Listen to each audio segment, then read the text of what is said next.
Okay, minasan, today we're gonna talk about Ohsama Sentai King-Ohger, the secret of King Racules episode 2. This is a really interesting episode because we actually get to see that all of the theory that we have on how like Ohsama Caliber Zero is the thing that created the Bagnara, all of those things seems to be wrong because it has been revealed to us Vedalia did not actually become a Bagnarek itself, but instead that Bagnarek that we saw in episode 1 is actually kind of like just absorbing Vedalia into the body itself so that he or she can actually read the memory of Vedalia and find out what does the mirror mean, what does everything mean itself. Okay, so one thing that we know for sure regarding from the Bagnarek itself is that they are trying to look for power that they can actually use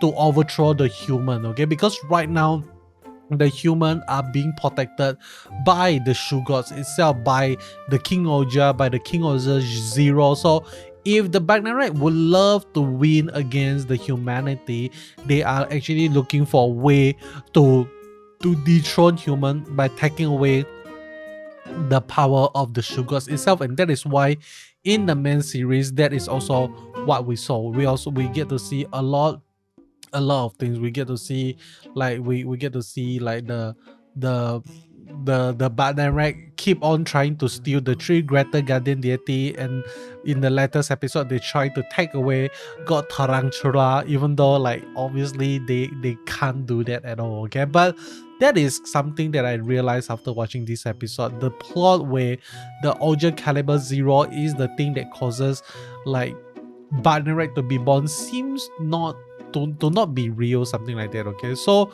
but the biggest question still remains is like what exactly is the secret of Racules that we're gonna learn in this series itself, because right now so far what we see, like the secret of King Racules seems to be that he actually owns his own personal King-Ohger itself, but that is not kind of like really like a secret if you really think about it, because he actually used it in a fight in outside of Sugar Dam. So I would say a lot of people would definitely saw that happening, and people will know that King-Ohger Zero actually existed, but no one's like, but the funny thing is like Dibowski actually seems like really not what am I trying to say, like Dibowski doesn't seems like he knows about the King-Ohger Zero until he actually found it when he is walking around the castle during the confusion of Jeremy itself. Okay, so that is something quite interesting also. But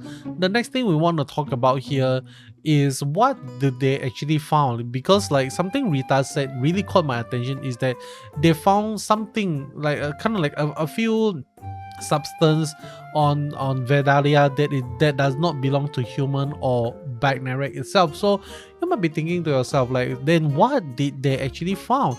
And it almost seems like the Vedalia actually owns, like maybe after touching the blood of the royalty, like they actually owns the blood of the god, like the royalty actually owns the blood of the Shoe Gods itself, and that is why Gira is able to understand the Shoe Gods like no one else, because like that has to be some sort of reason why Gira is the only one that is able to listen and hear from the Shoe Gods itself. Okay, but really interesting episode. I am not sure what to actually say in this episode, but one thing that I really love is the design of King-Ohger Zero, like all black and gold. We got a little bit of like there's a little bit of highlight here and there, but overall it is a really amazing thing that we get to see. Okay, but lastly, I just want to talk about the soul of the Shoe Gods itself. Okay, so we get to see that the King-Ohger Zero,